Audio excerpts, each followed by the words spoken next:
Dédé àsìkò gbogbo ibi tí ẹ ti ń gbọ́ mi lé lóko tàbí lẹ́yìn òde, ẹ jẹ́ kí a gbàdúrà. Ayérayé bàbá wa nínú àwọn ọ̀run, aṣeyín lọ́ba fún àánú ńláńlá tí kò ṣeé fowó rà o, tí a tún rí ọjọ́ àìkú mìíràn nínú oṣù kẹfà, gbéyìnga Ọlọ́run aláàánú wa. Ògo ìyìn àti ọlá ni fún orúkọ mímọ́ yín o. Ọ̀rọ̀ náà tí a gbọ́ lè ní kó ṣe ayé àti ọkàn wa ní rere, kó má ṣe lòdì sí wa ní ọjọ́ ìdájọ́. Ire àìkú baálẹ̀ ọ̀rọ̀ ẹ̀yin Olúwa ìfijogún fún wa ní orúkọ Jésù, tí ó ti àgbàdúrà ní orúkọ Jésù Kristi Olúwa wa. Àmín àmín orúkọ Jésù. Ìwé ọ̀run ṣíṣí tí a ti ọwọ́ olùṣọ́ àgùntàn yín náà kọ Adéjàre Adébóyè kọ. Ní ọjọ́ àìkú ọjọ́ kẹrìndínlógún oṣù kẹfà. Àkòrí tí a ó gbéyẹ̀wò sọ wípé ìbùkún baba, ìbùkún baba. A mú àkọ́sórí wa nínú ìwé Genesis orí ìkọkàndínláàádọ́ta ẹsẹ̀ ìkẹrìndínlọ́gbọ̀n. Genesis orí ìkọkàndínláàádọ́ta ẹsẹ̀ ìkẹrìndínlọ́gbọ̀n. Ìbùkún bàbá rẹ ti ju ìbùkún àwọn baba ńlá mi lọ títí dé òpin òkè ayérayé wọn ni. Wọn ò sì máa gbé orí Jósẹ́fù àti ní àtàrí ẹni tí ó yàtọ̀ láàárín àwọn arákùnrin rẹ̀. Nígbà tí a mú bíbélì kíkà wá nínú ìwé Genesis bákan náà, orí ìkẹtàdínlọ́gbọ̀n ẹsẹ̀ ìkẹtàdínlọ́gbọ̀n títí dé ẹsẹ̀ ogójì. Ìwé Genesis orí ìkẹtàdínlọ́gbọ̀n ẹsẹ̀ ìkẹtàdínlọ́gbọ̀n títí dé ẹsẹ̀ ogójì.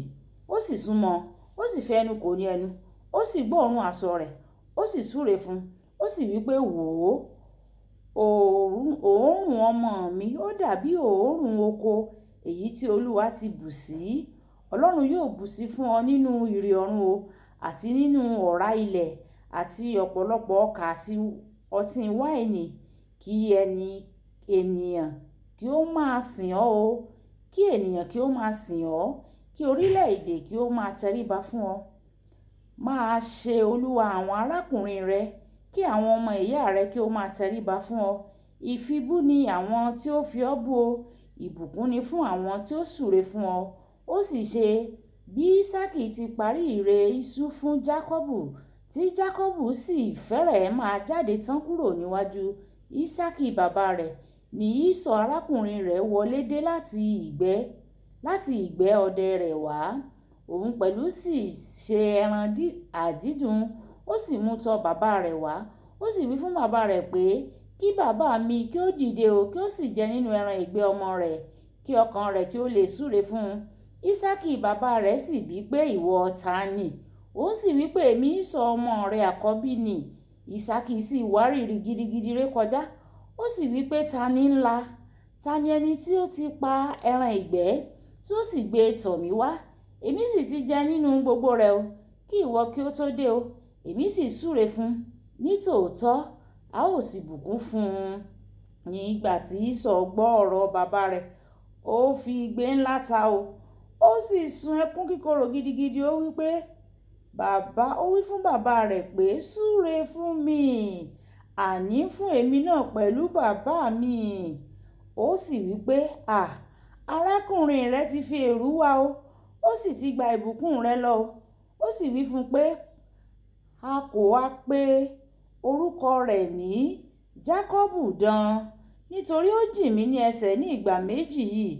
Ó gba ogún ìbí mi lọ́wọ́ mi, sì kíyèsí, nísinsìnyí ó gba ère mi lọ.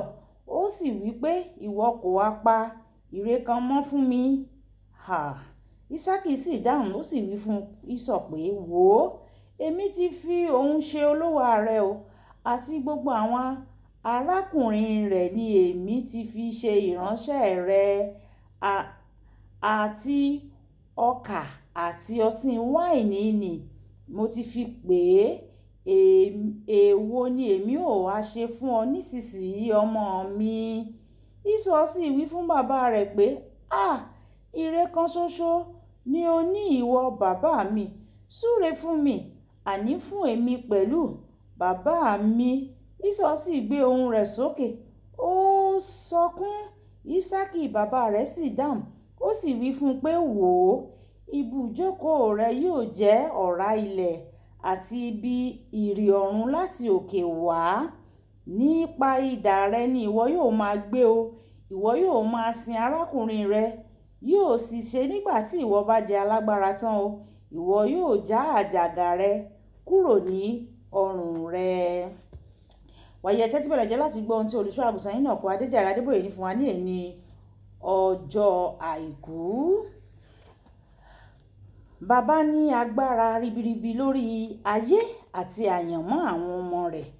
Èyíkéyìí ọlọ́gbọ́n yóò máa wá ìbùkún bàbá rẹ̀ yálà ti ara ni tàbí ti ẹ̀mí. Ìdí nìyí tí o fi gbọ́dọ̀ máa ronú lórí àwọn ọ̀nà láti ru bàbá rẹ sókè láti súre fún ọ. Ó ṣeni láàánú pé ní àkókò yìí ọ̀pọ̀ àwọn ènìyàn ń lépa rírí ohun tí ara gbà lọ́wọ́ bàbá wọn.